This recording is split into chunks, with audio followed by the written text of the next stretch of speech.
Okay, thank you for deciding to do the double-soled version. So we need to put our slipper, oops, I did put that onto one side. We're going to carry on and get some fresh yarn. We're going to cast on, and we're going to go back to the beginning of the pattern, and we're just going to make the first 2 rounds of the sole that we did in the first place.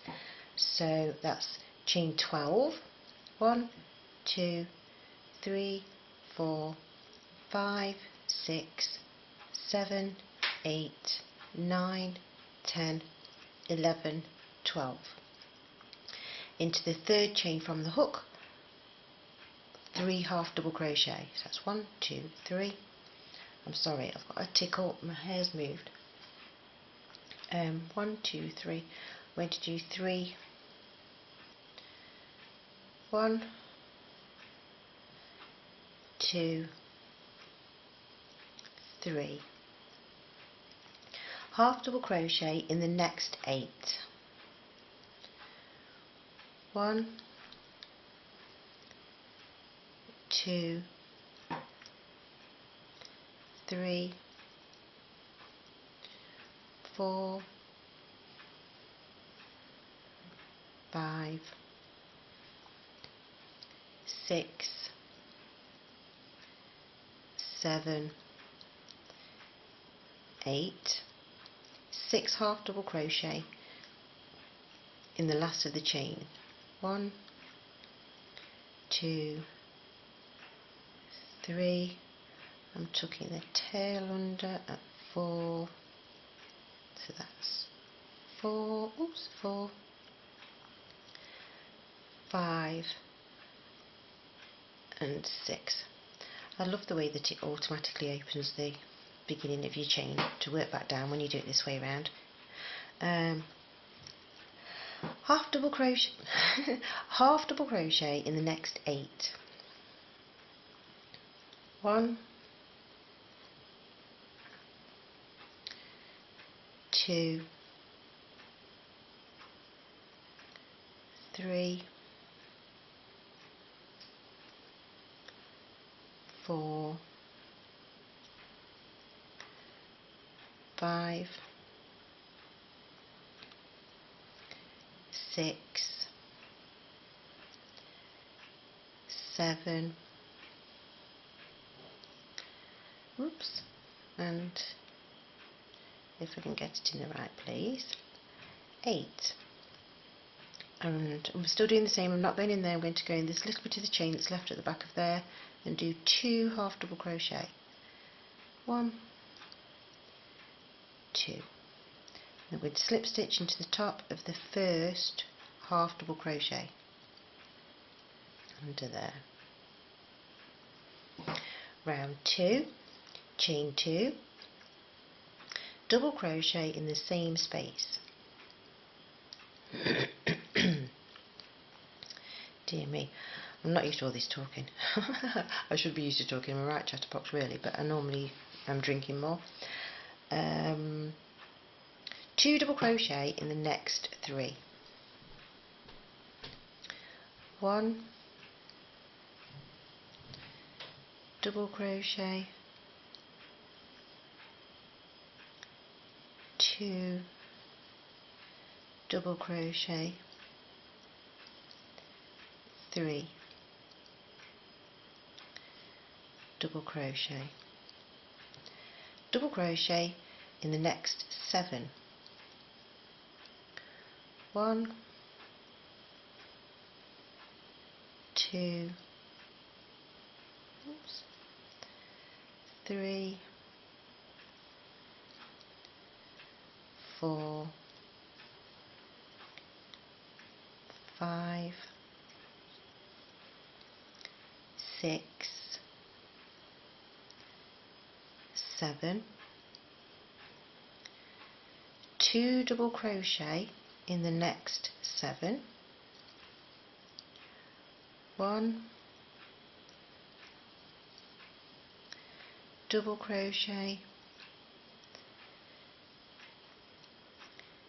2 double crochet, 3 double crochet, 4 double crochet,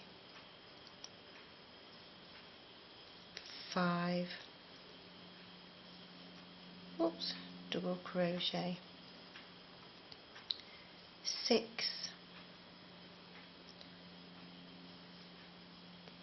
double crochet, double crochet, and 7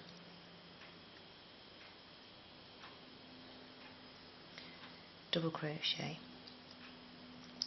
Double crochet in the next 7. 1, 2, 3,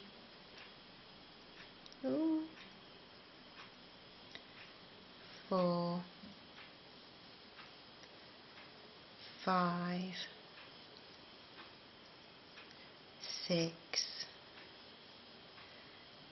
7, and 2 double crochet in the next 3. 1 double crochet,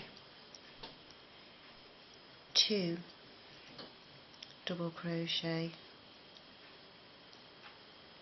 and 3 double crochet. I'm going to slip stitch into the top of the first the first double crochet. I'm just going to pull up my loop and take out my hook a minute. I'm going to turn this over and just pull that tight, get my needle, and I'm going to tuck in the tail now, because this just makes your life a lot easier and it keeps your work all nice and tidy as you go along. So I'm just going to sew just through here like that, and that is the tail nice and tidy out of the way there. And then I'm going to put this back the right way round, because obviously that was upside down. Pull that back tight on there, and then we're going to get the slipper that we started with. Now what I want you to do is, with this part, you're going to, where you've got a hole right next door to it, this is where you've actually your seam space, and I want you to go into the second space along. So you're not going to go in the same space, into the second space there, and just put your hook there, keeping your yarn over the top of your work.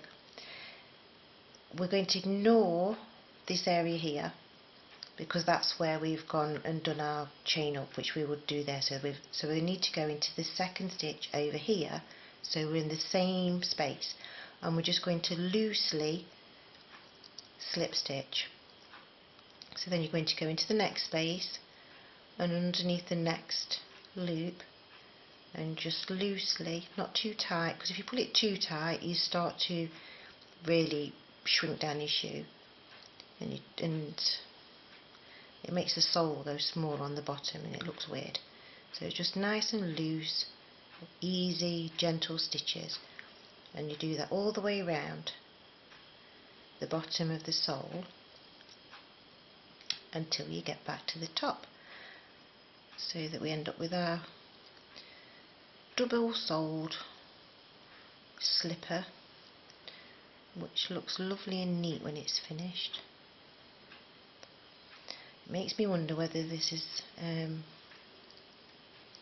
the point where I should discuss my accent, because people have asked me where I'm from, and I'm not strictly from any single place, because as we grew up, my parents, they used to buy and sell property, and used to buy things that was in a right state. We had to move in and it was just awful. Some of them just didn't even have normal windows. They didn't even shut, and it would be like frosty on the inside. There would be no central heating, and it was just absolutely horrific.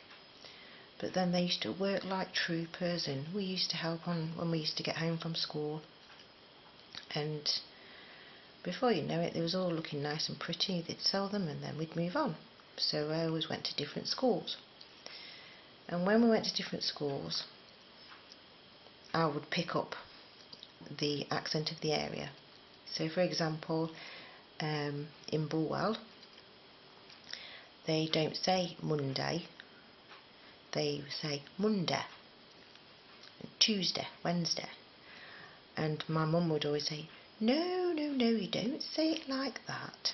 You're just picking up the accent of the local area. It's Monday. If you remember how to say it properly, you'll know how to spell it properly. So that's how the accent came about. So when I went to Birmingham, and it was like, Mum, can I get your buzz? Because I want to go to Birmingham. And then we started talking like that. And she'd be like, no, it's not like that, it's like this. So that's how the accents used to be. And because we moved so many different times, learnt all sorts of different accents, and we just used to play around. I still play around with my children, and so, you know, like top of the morning to you. Hello, how are you doing today? Oh, isn't it so beautiful? And the children they're better than me. They can do American accents and Australian. I think they've been working on doing like a Russian accent, but still speaking English. So that's how my accent came about. It was just my mum saying, no, it's not like that, it's like this. And well, here I am with the accent that I've got. And I say the same to my children. They know the same, so that they've learned, because we've moved a few times, and they started to pick up the accents of the local area. And I just said, you know, it's just an accent. It's like you know, like when you go to Liverpool and they talk like that a bit. Well, that's gone back to being Brummy. But they're just different, and so I just wanted them to have their own voices, but then also be able to do the accents. And they do cartoon characters and everything. My son's really cool at that, actually. I'm really impressed. I used to do the frog from Fimbles. Tippity toppity, hello, how are you today? And things like that. And I used to read their stories to them at bedtime. Oh, I've wandered off there. I've got closer and closer. I'm wandering off. I don't even know if you've even seen what I've been doing. But it doesn't matter. I'm sure that you're doing yours. Oh gosh, am I going to have to redo this video? I hope not. I've made that many bodgy ones. It's unreal. Anyway, we're right at the end. At this point, this is where we have one more stitch to go through, and this is the stitch where it's actually quite stiff to go into there. So we've gone into there, and we want to come underneath this one that we skipped in the very beginning. We just want to slip stitch underneath there, otherwise you end up with a little flappy bit on the bottom of your sole. But it's just an awkward stitch to pull back. It's very tight. So I'm going to cut that off there, like that. And there we have the double sole. And then we get the needle